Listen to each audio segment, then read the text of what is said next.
نحمده ونستعينه ونستغفره ونعوذ بالله من شرور أنفسنا ومن سيئات أعمالنا من يهده الله فلا مضل له ومن يضلل فلا هادي له أشهد أن لا إله إلا الله وحده لا شريك له وأشهد أن محمدا عبده ورسوله اللهم صل على سيدنا محمد وعلى آله وأصحابه ومن تبع هداه فقال تعالى في كتابه الكريم أعوذ بالله من الشيطان الرجيم بسم الله الرحمن الرحيم يا أيها الذين آمنوا اتقوا الله حق تقاته ولا تموتن إلا وأنتم مسلمون فقال تعالى يا أيها الذين آمنوا اتقوا الله وقولوا قولا سديدا يصلح لكم أعمالكم ويغفر لكم ذنوبكم ومن يطع الله ورسوله faqad faza fawzan 'azima. Jemaah-jemaah yang dirahmati Allah Subhanahu wa taala. Mari kita bersyukur kepada Allah Subhanahu wa taala yang mana pada hari ini kita masih diberikan oleh Allah kesehatan, kesempatan untuk dapat melangkahkan kaki kita menuju masjid yang mulia ini untuk menunaikan kewajiban kita salat Jumat secara berjamaah. Salawat beriring salam semoga selalu tercurahkan kepada junjungan kita, suri tauladan kita Nabi besar Muhammad sallallahu alaihi wasallam beserta keluarga, sahabat dan para pengikutnya yang setia hingga yaumil qiyamah. Jemaah Jumat yang dirahmati Allah Subhanahu wa taala. Tak lupa juga mari kita meningkatkan ketakwaan kita kepada Allah Subhanahu wa taala dan melaksanakan segala perintahnya, dan juga kita berusaha bersungguh-sungguh menjauhi apa yang telah dilarang oleh Allah Subhanahu wa taala. Jemaah Jumat yang dirahmati Allah Subhanahu wa taala, kita sudah memasuki bulan Sya'ban yang dimana banyak di antara kita kaum muslimin sudah mulai meningkatkan intensitas amalia ibadah. Manakala sudah memasuki bulan Sya'ban, memang bulan Sya'ban termasuk bulan mulia, walaupun terletak kemuliaannya tidak seperti 4 bulan yang dimuliakan seperti bulan Rajab, Zulqaidah, Zulhijjah dan Muharram. Lalu kemuliaan bulan Ramadan adalah berdasarkan ayat-ayat Al-Quran dan Al-Hadis secara khusus. Jamaah Jumat yang dirahmati Allah Subhanahu wa taala, kemuliaan bulan Sya'ban terdapat hadis-hadis yang sahih, namun banyak juga hadis yang dhaif bahkan maudhu dalam menyikapi kemuliaan bulan Sya'ban ini. Oleh sebab itu, mari kita lihat kesahihan beramaliyah di bulan Sya'ban. Kesahihan yang pertama, bulan Sya'ban diibaratkan pintu gerbang bulan Ramadan, sedangkan bulan Rajab adalah tahapan awal kita mempersiapkan menuju pintu gerbang tersebut. Umat Islam dianjurkan untuk berpuasa di bulan Sya'ban. Oleh sebab itu, kita disunahkan untuk berpuasa di hari Senin dan Kamis. Puasa sunnah Ayyamul Bid pas pelaksanaannya di bulan Sya'ban tentu akan mendapatkan nilai fadilah, keutamaan tersendiri. Hadis sahih tentang dianjuran puasa di bulan Sya'ban adalah dapat kita lihat dari beberapa hadis yang sahih seperti yang disabdakan Rasulullah sallallahu alaihi wasallam yang diriwayatkan oleh Imam Bukhari. Fama ra'aitu Rasulullah sallallahu alaihi wasallam ista'mal siyam sahru illa Ramadan wa ma ra'aituhu aktsara siyamu minhu fi Sya'ban. Saya tidak pernah melihat Rasulullah melaksanakan ibadah puasa sebulan penuh kecuali di bulan Ramadan, dan tidak pernah melihat Rasulullah memperbanyak puasa dalam satu bulan selain bulan Sya'ban. Kaum muslimin sidang Jumat yang dirahmati Allah Subhanahu wa taala. Kesahihan dalil tentang kemuliaan bulan Sya'ban juga tercermin dari doa Rasulullah sallallahu alaihi wasallam yang diriwayatkan oleh Imam Tabrani dari jalur perawi sahabat beliau Anas bin Malik radhiyallahu an, dan dalam Musnad Imam Ahmad doanya, Allahumma barik lana fi Rajab wa Sya'ban wa ballighna Ramadan. Ya Allah, anugerahkanlah keberkahan kami kepada kami di bulan Rajab dan Sya'ban, dan sampaikanlah umur kami pada bulan Ramadan. Sekalipun ada sebagian ulama yang menjudge bahwa hadis ini lemah, namun maknanya adalah kita berdoa memohon rahmat dan keberkahan dari Allah Subhanahu wa taala. Maka tidak menjadi masalah jika kita amalkan, karena pada dasarnya kita memohon keberkahan kepada Allah Subhanahu wa taala boleh kapan saja dan dibolehkan, termasuk memohon keberkahan di bulan-bulan yang lain. Oleh sebab itu, kita dapat mengambil makna dari doa ini, tersirat makna bahwa bulan Sya'ban termasuk bulan mulia dengan hadirnya bulan Sya'ban sebelum bulan Ramadan, seolah-olah bulan ini dijadikan pintu gerbang untuk melakukan persiapan menghadapi bulan Ramadan. Dan memang demikian, Rasulullah SAW juga memberikan contoh-contoh melaksanakan amalia bulan Sya'ban, seperti halnya puasa sunnah, sebagaimana puasa latihan untuk puasa wajib di bulan suci Ramadan. Latihan dengan cara melakukan puasa sunnah pada bulan Ramadan ini penting, mengingat puasa Ramadan merupakan salah satu rukun dari rukun Islam.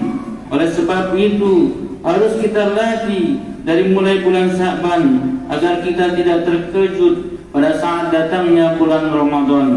Kaum muslimin jamaah Jumat yang dirahmati Allah Subhanahu wa taala. Kesalahan yang kedua, amalia di bulan Sya'ban adalah bulan Sya'ban karena Rasulullah SAW sendiri berpesan melalui sabdanya dari riwayat Imam Nasai bahwa pada bulan Sya'ban ini amal akan diangkat ke hadapan Allah. Zalika syahrun yaghfulun nas anhu baina Rajab wa Ramadan wa huwa syahrun turfa'u fihi al-a'mal ila rabbil alamin fa uhibbu ay yurfa'a amali wa ana sha'im. Itulah bulan yang manusia lalai darinya, bulan yang berada di antara bulan Rajab dan Ramadan, yaitu bulan yang di sana berisi berbagai amal perbuatan diangkat kepada Rabb semesta alam. Aku senang amalku diangkat ketika aku sedang berpuasa. Kaum muslimin sidang Jumat yang dirahmati Allah Subhanahu wa taala. Ibnu Hajar Al-Asqalani menulis dalam kitabnya Al-Fath Al-Bari bahwa hadis ini merupakan dalil keutamaan puasa sunnah di bulan Sya'ban. Sedangkan menurut As-Sa'ani dalam kitabnya Subul As-Salam Syarh Bulughul Al-Mahram mengatakan bahwa ini hadis menunjukkan bahwa Rasulullah sallallahu alaihi wasallam mengistimewakan bulan Sya'ban dengan puasa sunnah lebih banyak daripada bulan yang lain. Kaum muslimin sidang Jumat yang dirahmati Allah Subhanahu wa taala. Kesalahan yang ketiga, melakukan amalia di bulan Sya'ban.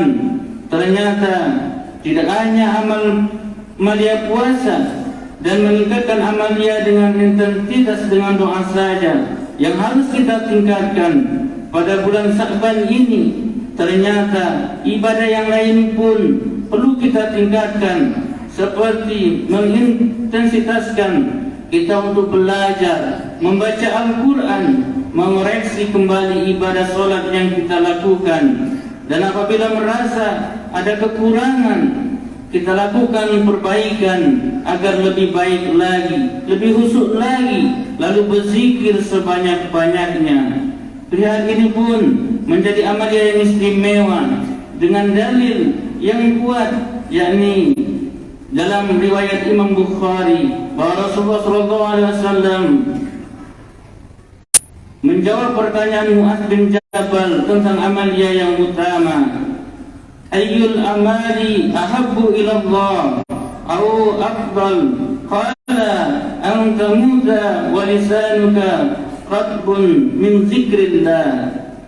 Amalan apa yang paling disukai Allah atau amalan yang paling utama? Lalu Nabi SAW bersabda, kau meninggalkan dunia dalam keadaan lisanmu basah karena berzikir kepada Allah Subhanahu wa taala. Kaum muslimin, sidang Jumat yang dirahmati Allah Subhanahu wa taala. Pada bulan ini mari kita gapai kuantitas ibadah dengan mempersiapkan jasmani dan rohani kita. Mari kita bersihkan diri kita dari dosa-dosa di masa lalu dengan memperbanyak istighfar, memohon ampunan kepada Allah, serta memuji syukur atas berkat dan rahmatnya. Kita masih dipertemukannya di bulan Sya'ban sebagai persiapan amal untuk bertemu di bulan Ramadan. Kita sirami tanaman amal kita agar semakin tumbuh dan subur, dan nanti insya Allah akan kita padukan dengan amalia bulan Ramadan yang akan datang insya Allah. Lalu kita akan semai segala bibit-bibit amal keikhlasan agar nanti kita dapat memanen di bulan mulia bulan Ramadan tersebut. Semoga umur kita sampai bulan Ramadan yang akan datang. Insya Allah bulan Ramadan akan hadir menerangi dunia. Selembar sutra menghapus noda, sebening embun menyejukkan kalbu. Sucikan hati, bersihkan jiwa di bulan suci sejak bulan Sya'ban ini. Ingatlah, dalam kesakitan akan teruji kesabaran, dalam perjuangan akan teruji keikhlasan, dalam ukhuwah akan teruji ketulusan, dalam tawakal akan teruji keyakinan. Hidup ini indah jika Allah menjadi tujuan kita. Kita siapkan untuk menyongsong Ramadan Karim. Hati khusyuk tertuju untuk beramal padanya dan hasilnya untuk kita. Amin ya rabbal alamin. Demikian khutbah singkat yang dapat saya sampaikan, mudah-mudahan bermanfaat. Barakallahu wa lakum fil Qur'anil azim wa nafa'ni wa iyyakum bima fihi minal ayati wa zikril hakim. Wa taqabbalahu minni wa minkum tilawatahu innahu was-sami'ul alim innahu huwal ghafurur rahim. Allahumma salli wa sallim ala sayyidina Muhammadin wa ala ali sayyidina Muhammad.